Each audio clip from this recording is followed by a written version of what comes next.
다음은 서울의 오늘 아침 반찬 시간으로 시작해 봅니다.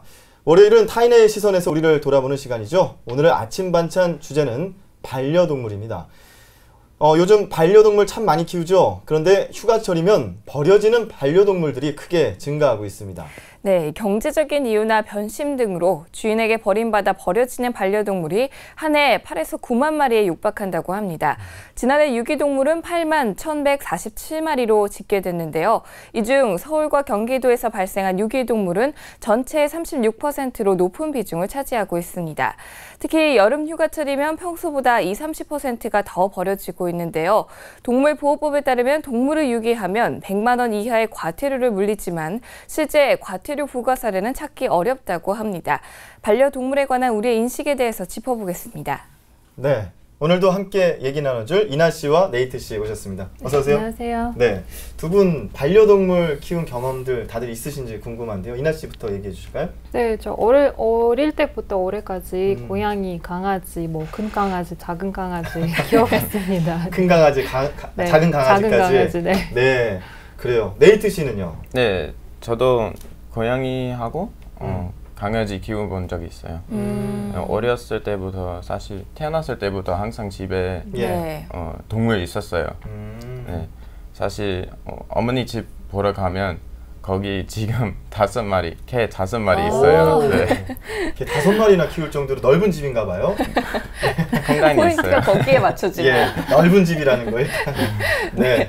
이나 씨는 올해까지 키우셨다고 하는데 그러면 이제 지금은 안 키우고 있는 상황이신 거죠? 네, 지금 키우지 않고요. 네, 근데 좀 슬퍼 보여요. 눈망울이 촉촉해지고 있어요. 진짜 울지 않으려고 노력 중인데 올해까지 마지막에 키웠던 고양이 4마리 되게 마음 아프게 보내게 돼서 아직은 키우고 싶은 생각은 없는데 근데 지나가면 이렇게 귀여운 강아지나 고양이 보면은 왠지 데리고 가고 싶은 마음이 그렇죠.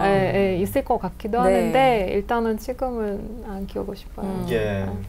좀 마음은 아프겠지만 오늘 또 주제인 만큼 좀 얘기를 한번 해보고요. 네이티 씨 같은 경우에는 개 5마리 집에서 키우고 있다고 그러는데 지금 살고 있는 한국 집에서는 아직 뭐 반려동물은 없는 거죠? 없죠. 너무 작아서 방이 너무 작아서 개나 고양이 가질 수 없어요. 그렇죠. 네. 그리고 또 다른 문제는 제가 알레르기 점점 심해지는 거예요. 그래서 알레르기 있어요? 네, 정말 사랑하는데 키울 수 없는 것 같아요. 예, 그렇군요. 아무튼 두 분과 함께 오늘 얘기를 나눠볼 텐데 두 분도 집에서 많이 키워왔는데 각 나라에서는 반려동물 문화가 어떤지도 궁금해요. 미국과 러시아 같은 경우에 어떤 식으로 반려동물들 키우고 있는지 많이 키우는 편이죠. 러시아 예전에 저희 보안과 관련해서 방송 관련된 이야기할 때 무조건 큰 개를 키운다 이런 얘기도 들었었는데 어떤가요? 네. 일단 한국과 비교하면은 작은 개는 별로 안 키우는 거거든요. 키우는 사람도 있기는 하는데 그래도 큰 개를 이제 안전하니까 안정감을 이렇게 느끼기 때문에 아파트에서 많이 키우기도 해요. 그리고 저도 어렸을 때는 이렇게 친구 모임이 있었어요. 다들 강아지들 있으니까 산책 같이 하자. 그럼 다들 강아지들 데리고 이렇게 막 산책도 하고 막 그랬거든요. 그리고 러시아에서는 강아지도 사랑하지만 강아지보다는 고양이 더욱더 사랑해요. 편하거든요. 콜령도 안 시켜도 되고 그 다음에 얘는 귀찮게도 안 하고 그 다음에 와가지고 이제 사람이 아프면은 어디 있는지 아프는 것을 알아가지고 그 자리에 누우거든요. 고양이들이. 그래서 그래서 러시아에서는 약간 치료사로 보기도 하거든요. 나쁜 기운을 빨아먹는 그런 동물 존재라고 생각하기 때문에 많이 키워요. 사실은 제 친구들 고등학교 때는 동물이 없는 친구들 없었어요. 그러니까 동물이 없는 집 그런 친구들이 한 명도 없었어요. 다 고양이라든가 강아지라든가 다 키웠었어요. 그렇군요. 러시아는 일단은 고양이를 좋아한다는 부분에서 그런 약간 영적인 능력까지도 생각을 하는 것 같고요. 미국은 어떤가요? 미국은 고양이도 많은데 가장 많이 키우는 동물은 개예요. 개를 많이 그렇죠. 키우고. 그래요? 네, 개는 인간을 제일 친한 친구라고 해요. 그래서 반려동물 하면 네. 개라고 생각해요. 그렇죠. 네. 그래서인지 이 개를 산책시키는 아르바이트도 있다고 하더라고요. 미국에요? 네, 그렇더라고요. 가끔 이제 예. 한국 학생들이 유학 갔을 때 그런 예. 알바를 하면은 굉장히 수입이 좋다고 아, 그렇군요. 얘기를 들은 야, 적이 있습니다. 네. 이나 씨 경우에는 한국에서 좀 오래 생활을 해보셨잖아요. 그렇게 보면은 한 10년 전만 해도 사실 우리나라가 반려동물을 그렇게 많이 키우는 문화가 정착되지는 않았었는데 이나 씨가 가장 크게 느끼는 어떤 변화점이 뭘까요? 일단은 옛날에는 어디 밖에 나가면 동물이 그렇게 많이 보이지도 않았고요. 네. 지금은 그냥 아파트 단지에도 막 산책하고 많이 하고 그렇죠. 계세요. 그리고 또 신기한 거 뭐냐면 옛날에는 이렇게 이사를 많이 하잖아요, 한국에서. 근데 이사할 때마다 주인이 첫 번째 물어보는 질문은 이제 뭐 저는 그때 혼자 살았기 때문에 아가씨 혼자냐? 두 번째 물어보는 질문은 동물이 있느냐? 왜냐면 동물이 있으면 나 이거 월세 내기 싫다고 해서 거절하는 주인이 많았었어요. 예. 근데 요즘은 이사 가면은 물어보지도 않아요. 그러니까 동물이 있든 말든 키우든 말든 신경도 안 쓰는 것 같고요. 그 다음에 제가 어렸을 때부터 한국에서도 고양이 키웠거든요. 네. 예. 근데 동물병원 가려면은 좀 그래도 시간이 걸렸는데 요즘은 동물병원 여기저기 너무 많이 생기는 거 보니까 그만큼 많이 키우구나라는 생각도 들었어요. 네. 그렇죠. 저도 반려동물 키운 지가 벌써 한 10년이 넘었거든요. 네. 그래요? 근데 어릴 때는 친구들이 구경도 막 오고 그랬거든요. 네. 강아지 키운다 그러면. 근데 요새는 뭐 그런 일이 없는 것 같아요. 예. 그만큼 더 많은 그 가정에서 키우고 있으니까 특별한 느낌은 덜 드는 것 같고요. 벌써 10년이나 됐군요. 그렇죠. 네. 예, 반려동물 요즘 이렇게 사람들 선호도 높아지고 있고 여러 가지 시설들도 많이 생기고 말씀하셨던 동물병원도 있는데 그뿐만 아니라 요즘은 뭐 동물 유치원도 있고 호텔도 있다고 해요. 네. 이런 부분들 많이 들어보셨나요? 한국의 이런 변화들 어떻게 보세요?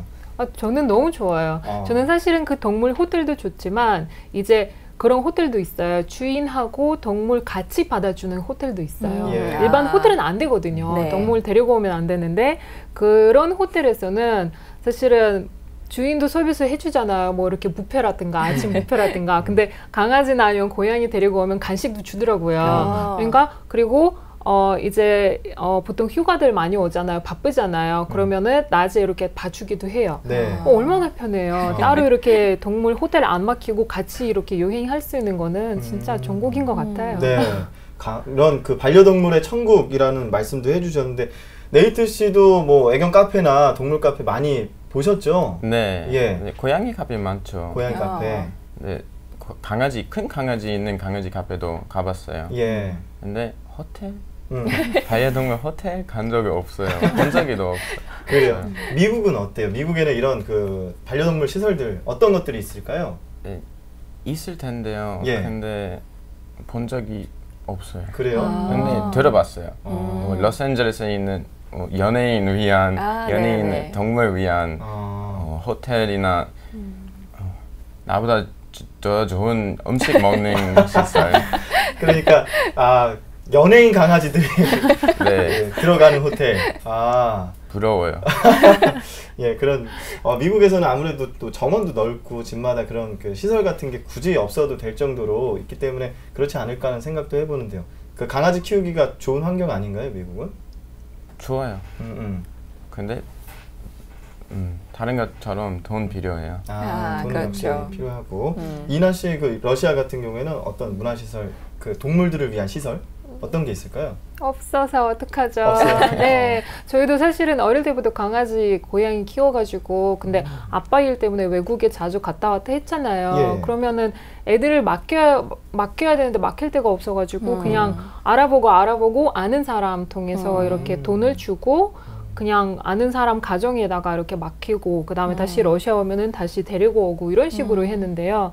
최근에 그렇게 이제 뭐라고 하죠? 아는 사람 통해서 이렇게 받아들이는 사람을 못 찾아서 호텔도 없거든요. 우리 그 러시아 하바르스크 도시에는 동물 봐줄 수 있는 호텔도 없고 병원에서도 한국에 맡기면 되거든요. 네. 뭐 하루에 얼마 주고 그것도 없는 거예요. 그래서 겨우겨우 알아봐가지고 개인적으로 그런 사업하는 가족을 찾았어요. 거기 맡겼어요. 예. 거기 고양이 4마리 맡겼는데 한 마리가 사고 났거든요. 아이고. 거기 왜냐하면 한 그 방에는 고양이들 이렇게 냅두고 한 방에는 강아지들 냅뒀는데 그 한 고양이가 나와가지고 강아지한테 물려가지고 아니, 우리 고양이가 죽었거든요. 그래서 러시아에도 빨리 한국처럼 동물 이런 호텔이나 생겼으면 좋겠다는 생각은 있었어요. 얘기 들어보니까 미국과 러시아에 비해서 우리나라가 조금 더 반려동물 시설이 잘 돼 있는 것 같네요. 네, 그렇죠. 예.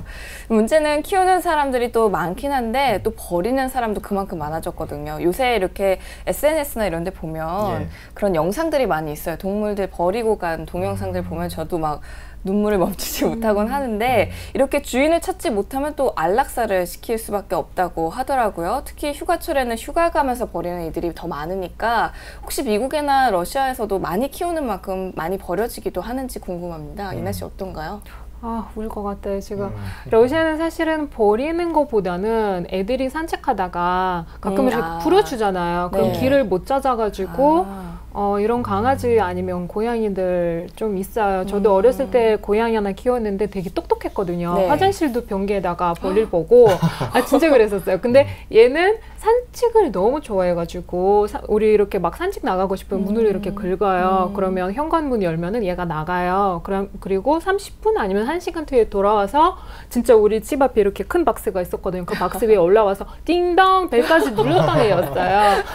근데 어느 날 그렇게 산책을 나갔다가 못 들어와가지고 우리는 3년 동안 계속 잦았어요. 저 아직도 그런 기억이 나요. 그러니까 이런 동물 그 주인이 이렇게 버리는 것보다는 이렇게 나가가지고 뭐 무슨 일이 있나 없나 모르겠는데 길을 못 찾고 그런 동물들이 있긴 있죠.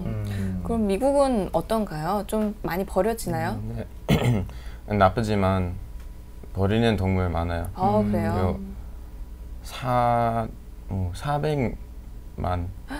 매년 400만 마리의 개 버려져요. 그 동화 중에 미국에서 그 유기견들이 모여가지고 그 뭐 애니메이션 같은 것도 있잖아요. 유기견이나 고양이들이 어떤 그 사건이나 이런 것들을 해결하는 그런 애니메이션 같은 걸 보면 저렇게 동물들 버려진 동물들이 많구나 하는 거를 간접 경험을 통해서 보기도 했는데 실제로 그 거리나 이런 데 가면은 그런 아이들이 많나요? 그 고양이나 강아지들 버려진 아이들 볼 수는 없어요. 볼 수는 없고 네, 저는 본 적이 많지 않아요. 그런데 보면 사람 와서 데려가요. 그러면은 혹시 버려지는 반려동물에 대해서 어떤 조치를 취하는 것들이 있나요? 네이트씨, 미국에서는? 네, 그 보호소 있잖아요. 네. 근데 나쁜 거는 거기서 며칠만 있다가 주인 못 찾으면 결국에는 안락사를 네, 공간 너무 부족해서 어쩔 수 없이 죽게 돼요. 그럼 러시아는 어떤 조치를 취하나요? 이렇게 좀 뭐 길을 잃었다든지 혹은 버려진 반려동물을 본다면? 네, 러시아는 지금 최근에 좀 문제가 생겼었어요. 왜냐하면 그런 동물 잡아가지고 이렇게 안락사도 이렇게 주사로 할 수 있잖아요. 안 아프게. 근데 러시아에서는 좀 잔인하게 죽이는 문제가 생겨서 뉴스 떴어요. 왜냐하면 이렇게 강아지는 길 잃다 보면은 다른 강아지 만나고 또 새끼를 낳잖아요. 그러면은 그렇죠. 그 길거리 강아지 되는 경우가 많잖아요. 그러면은 이런 애들 잡아가지고 되게 잔인하게 막 때리기도 하고 그래서 동물 보호센터까지 막 생기기 시작하고 난리 난 거거든요. 좀 제도 같은 거 있었으면 좋겠다고 대모도 많이 하고 있어요. 그렇군요. 우리나라에서도 동물을 유기하면 그 100만 원 이하의 과태료를 물리고 있는데 아직까지 적용된 사례는 거의 없다고 해요. 왜냐하면 유기를 한 것을 증명하는 방법도 어렵기 때문에 뭐 그런 부분이 있을 것 같은데 두 나라 같은 경우에는 러시아의 얘기를 간접적으로 들어보니까 약간 법적인 제재나 이런 게 좀 없는 것 같은데 어떤가? 벌금은 있기는 있는데 그 똑같아요. 벌금은 있어도 누가 내요? 누구 동물인지도 모르고 그렇죠. 이제 뭐 현실적으로는 효과가 없는 거예요. 그렇군요. 미국도 그런 제도가 있나요? 마찬가지요. 그 벌금 있는데 말하듯이 증명하기 참 어려워요. 그렇죠. 그렇죠. 이렇게 증명하기가 어렵기 때문에 우리나라에서는 이제 키우는 동물을 함부로 버리는 걸 막자 이런 취지에서 반려동물 등록제가 있기는 하거든요. 약간 이제 동물들의 어떤 신분증 같은 의미인데 지난해부터 의무적으로 시행을 하고는 있는데 잘 지켜지는지는 아직도 의문이기도 해요. 그래서 혹시 두 나라에서도 반려동물에 대한 관리가 이렇게 이루어지는 게 있는지도 궁금하거든요. 러시아는 어떤가요? 러시아는 그런 관리는 없고요. 그리고 저는 한국에 이런 관리 있다는 거는 모르고 고양이 러시아 냅둔 고양이를 다시 데리고 왔거든요. 공항에서 뺏겼잖아요. 그 칩 같은 거 인식을 해야 된다고. 근데 칩 같은 거 인식하면은 사실은 몇 분밖에 안 걸리는데 2주 동안 베낀 거예요. 그게 규정이에요. 그래서 저는 그때 사실은 고양이가 스트레스 너무 많이 받아서 우리 고양이는 되게 강아지 같은 성격 고양이를 키웠어요. 막 주인이 집에 들어오면은 항상 나와주고 막 이렇게 좀 많이 사람들한테 사랑을 많이 주는 고양이였거든요. 그래서 2주 동안 얘는 밥도 안 먹고 외롭게 있었고 거기 볼 수도 없어요. 방역 그런 기관이라서 들어갈 수 없는 거거든요. 그거 이렇게 해가지고 고양이가 건강이 나빠져서 계속 병이 걸리고 결국에 죽었거든요. 그래서 그 집 인식을 좋기는 하는데 꼭 이렇게 2주 동안 케이지 안에 냅둬야 되는지 저는 이해가 안 가요, 사실은. 그렇겠네요. 그러면은 미국은 이런 어떤 관리 제도가 있나요? 네, 있긴 있지만 유기 막기 위한 것보다는 찾기 위한 것입니다. 네, 그 GPS 심어서 쉽게 찾을 수 있도록 하는 거예요. 그래서 원하면 하는 것이에요. 그렇기 때문에 유기를 막는 데는 한계가 있을 거라는 생각이 들고요. 이 반려동물, 뭐 유기도 문제지만 그 반려동물을 키우는 그 시민들의 의식도 또 중요할 것 같은데요. 뭐 예를 들자면 그런 것도 있었어요. 예전에 그 지하철에서 강아지가 응아를 했는데 그거를 치우지 않고 가서 또 그게 사진으로서 SNS나 이런 데 돌면서 좀 사회적 지탄을 받았던 사례도 있었고요. 그랬을 때 두 분 경험하셨을 때 이 반려동물에 대해서 이렇게 키우는 사람들의 어떤 배려 부족, 어떤 문제들이 있었는지 한번 들어볼까요? 네이트 씨는 그런 경험 있으신가요? 그런 경험 보지 않았어요. 네, 다행히. 다만 뭐 옆집 개 소리 많이 짖어서 제가 잠 못 자는 것 그거 겪었는데 공공장소에서는 나쁜 경험 사지 않았어요. 근데 집에서 옆집에서 이렇게 강아지가 계속 짖으면 사실 어렵죠. 같이 살면서. 그럴 때는 뭐 조치를 따로 가서 뭐 배를 눌러서 주인한테 얘기를 한다든가 그러진 않았나요? 네, 노력해야 돼요. 먼저 그냥 집주인하고 함께 해결을 찾기 위해서 노력하고 그 다음에 해결 생기지 않으면 경찰도 부를 수도 그렇죠. 그럼 사실 그런 문제가 생길 수가 있어요. 이나 씨는 그런 경험 있으셨나요? 없어요. 저는 작은 개부터 큰 개까지 뭐 고양이는 시끄럽지 않거든요. 이렇게 키워봤는데 훈련을 시키면 되거든요. 사실은. 그리고 특히 우리 러시아에서 아파트 많이 키우기 때문에 이렇게 막 소리를 내고 그런 강아지들 별로 없는 것 같아요. 그래요. 근데 이 반려동물의 경우에는 대중교통 이용할 때는 반드시 어떤 동물용 이동용 가방에다가 넣어서 뭐 이동을 하게 돼 있고요. 우리나라 같은 경우에는 또 출입을 금하는 것도 굉장히 많거든요. 근데 이제 공공장소나 대중교통 이용 시에서 제가 여행을 좀 다녀봤을 때는 뭐 이렇게 공공장소 이용을 할 때 미국 같은 경우에는 잘 이렇게 들어오게도 하고 하던데 혹시 어떤 제재가 좀 있나요? 미국은 어떤가요? 네, 보통 잘 볼 수 없는 사람, 그 장애인 위한 개는 모든 것에 들어갈 수 있어요. 법적으로 들어갈 수 있어요. 근데 다른 개는 특히 큰 개, 입막에 반드시 입막에 써야 하고 너무 크면 주인은 들어갈 수 없도록 할 수 있어요. 그러면 러시아는 좀 어떤가요? 러시아는 대중교통에는 강아지나 고양이 데리고 오면 안 돼요. 일단은 뭐 아니면 진짜로 케이지 안에 아니면 뭐 가방 같은 데 안에 넣어가지고 데리고 가는 사람이 있기는 있는데 일단 기본적으로는 대중교통 그 다음에 애들 노는 공원 그런 데 있잖아요. 그런 거 다 금지돼 있어요. 금지돼 있군요. 자, 오늘 두 분과 함께 반려동물 유기 문제에 대해서 이야기를 나누고 있는데요. 그렇다면 이제 마지막으로 우리나라에서 이 반려동물을 키우는 분들에게 어떤 따끔한 이야기를 한마디를 해주신다면 어떤 이야기로 마무리할 수 있을까요? 먼저 이나 씨부터. 일단은 동물들 버리는 거는 죽이는 거랑 마찬가지라고 생각합니다. 그렇죠. 그래서 버릴 때는 한번 생각하세요. 이거 나는 너를 죽인다라고 생각하시면 되거든요. 그러면 덜 버릴 것 같고요. 그 다음에 집에서 동물들이 있어야 따뜻하게 해줘야 애들도 착하고 엄청 이렇게 책임감도 생긴대요. 그럼 좋은 거잖아요. 좋은 사회 만들 수 있어요. 동물들이 있으면. 그리고 동물들이 엄청난 사랑을 주는 그런 존재들이거든요. 그래서 우리도 사랑하고 잘 키웁시다. 네. 그럽시다. 알겠습니다. 자, 네이트 씨 정리해 주시죠. 반드시 공공장소에서 깨끗하게 해야 합니다. 그건 자기 개인적인 건강 아니니까 그거 네. 해야 돼요. 그리고 반려동물은 단에서도 말하듯이 함께하는 존재이고 똑같이 감정을 느낄 수 있는 생명이니까 네. 네, 그거 어릴 때부터 배우면 좋겠어요. 예.